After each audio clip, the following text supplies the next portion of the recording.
Bakit ko ipi-please yung mga puto? Wala naman akong pakinabang doon. Di ba? Aasarin lang ako para maasar ako. Nag-iiyak na sa social media.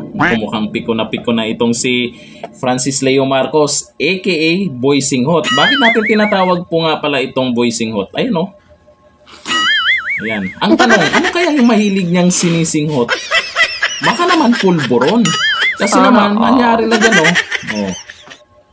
Sa tingin ko, baka mahilig talaga ito sa pulburon. Pero, yung mga gawain kasi niya ay itinutulak niya sa iba. Sa bagay, itinutulak, tulak, mahilig magtulak, basta tulak. O itinutulak po niya sa iba yung posibleng gawain po niya. Ito, yung sabi niya. Hindi ko kailangan i-please yung mga vlogger na long hair na lubog ang panga. Nakabuka nung kanyang amo, na lubog din ang panga, na adik. Okay, Diwatang Engkanto. Sila magkakamukha doon. Talaga ba? Paano pag pag hinamon kitang magpapulburon test? Ako, magpakalbo ako. Kasi mukhang inggit na inggit ka sa long hair ko no? Hindi mo na mabanggit yung dati pinakita mo talaga yung mukha ko, gigil na gigil ka. Binanggit mo pa yung YouTube channel ko. Ngayon, long hair na. Mukhang pero kaya po akong magpakalbo kung magpapulburon test ka. Tayo. Kasama si Diwata. Ayon po kay Diwata nakaraan Kasi may nakarating sa kanya, may nagsasabi na adik daw si Diwata. O yan, nagsabi din po si Diwata nakaraan. Nasagot na niya ang pambayad kasi baka wala kang pambayad sa mga supporters niya. Di ba, mahilig siya magsabi na halos lahat po ng mga kaaway niya o inaaway niya pag iniiwanan na siya sa ere, sasabihin niya, adik. Pero ito yung masasabi ko po sa inyo. Maraming dahilan o marami tayong pwedeng maging dahilan kaya masasabi po nating mahilig sa pulburon yan. Unang-una, yung amo niya, nasaan ngayon? Siya man na mismo nagbanggit nakaraan na wanted sa pulburon. Ang tanong dyan, hindi ba niya tinikman yung pulburon? Eto pa. May post po tayo ditong babasahin. Ayan po, sa isa po sa talagang kinaiinisan niya dahil binubuking siya palagi. Ito Shoutout sa mga dati kong kabatakan. Ano yun? Sa BGMP Annex 2, Zelda Bravo na si Stanley at Barokabok. May mga pangalan pang ibinigay May kulang pa kayo sa kinuha nyong bato. Ay, anong bato yan? Akala ko pulburon. Baka magkaparehas lang yan.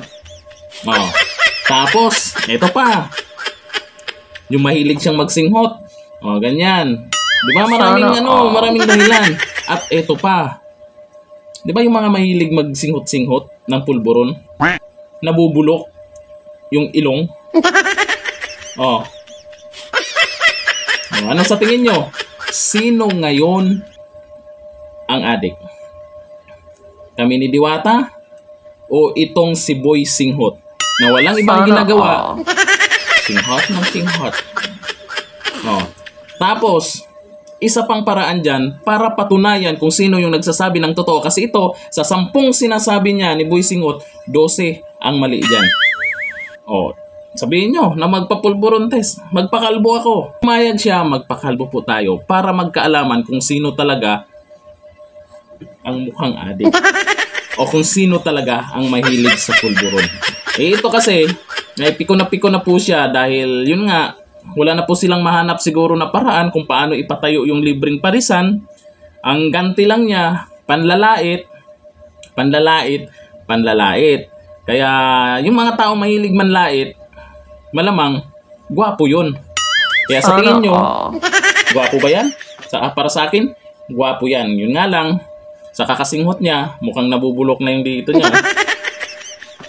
Di ba? Mukhang nabubulok na Okay pa yun kay Diwata.